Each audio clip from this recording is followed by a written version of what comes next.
पुढची बातमी राष्ट्रवादीचे नेते मंत्री छगन भुजबळ यांचा जामीन रद्द करण्यात यावा अशी मागणी सकल मराठा समाजाच्या वतीने जिल्हाधिकाऱ्यांकडे करण्यात आली आहे। भुजबळ हे राज्यभरात सभा घेऊन ओबीसी विरुद्ध मराठा समाजात जातीय तेढ निर्माण करण्याचं काम करत असल्याचा आरोप मराठा समाजाने केलाय। त्यामुळे त्यांचा जामीन तत्काळ रद्द करावा अशी मागणी यावेळी सकल मराठा समाजाच्या वतीने करण्यात आली।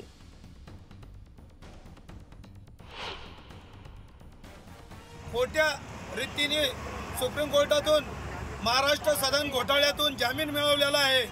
प्रकृतीचं कारण दाखवून त्यांचा आजार हा निष्पन्न समाजापुढे यायला पाहिजे, म्हणून त्यांची मेडिकल तपासणी सुद्धा व्हायला पाहिजे।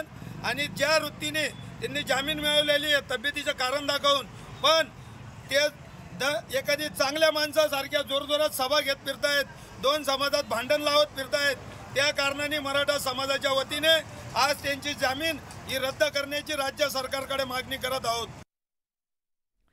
जरांगे पाटील यांनी मराठा आरक्षणाच्या मुद्द्यावर 24 तारखेनंतर आंदोलनाचा इशारा दिला आणि या पार्श्वभूमीवर धाराशिवमधील पोलीस ॲक्शन मोडवरती आलेत। याआधी ज्या आंदोलकांनी टायर जाळणं, मोर्चात सहभागी होणं अशा आंदोलनात सहभाग घेतलाय त्यांना प्रतिबंधात्मक नोटिसा बजावण्यात आल्यात।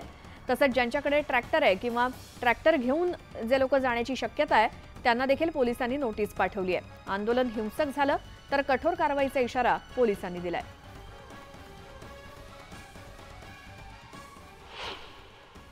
होते त्यांच्यावरती प्रिव्हेंटिव्ह ॲक्शनचं काम आमचं चालू आहे।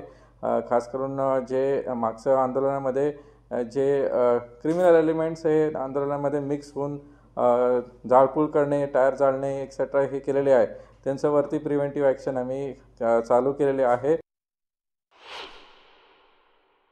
जे बाकी नोटिसेस देणे ते पण काम चालू आहे। खास करून जे ट्रॅक्टर रॅलीमध्ये काही सहभाग होऊ शकतं या अनुषंगाने जे ट्रॅक्टर मालक आहे त्यांच्यासाठी पण आम्ही नोटिसेस काढलेले आहे।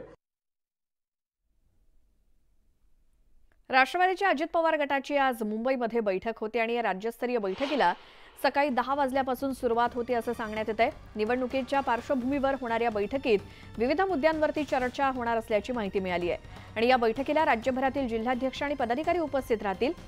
सकाळी 10 वाजल्यापासून बैठक सुरू होईल आणि संध्याकाळपर्यंत कार्यकर्ते, जिल्हाध्यक्ष आणि पदाधिकाऱ्यांना या बैठकीत मार्गदर्शन केलं जाणार आहे। अधिक माहितीसाठी जाऊयात, प्रणाली कापसे आमच्या प्रतिनिधी आपल्यासोबत आहेत। अजित पवार गटाची प्रणाली आज बैठक 10 वाजल्यापासून सुरू होईल असं सांगण्यात येत आहे, काय तिथली स्थिती आहे? सध्या महिला विकास महामंडळ इथे ह्या बैठका होणार असून हळूहळू कार्यकर्ते पदाधिकारी जमायला सुरुवात झालेली आहे।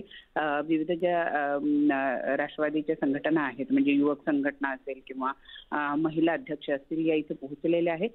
थोड्या वेळातच या बैठकांना सुरुवात होणार आहे। त्याच्यासाठी राज्यभरातल्या वेगवेगळ्या भागातून हे पदाधिकारी या ठिकाणी पोहोचायला लागलेले आहेत।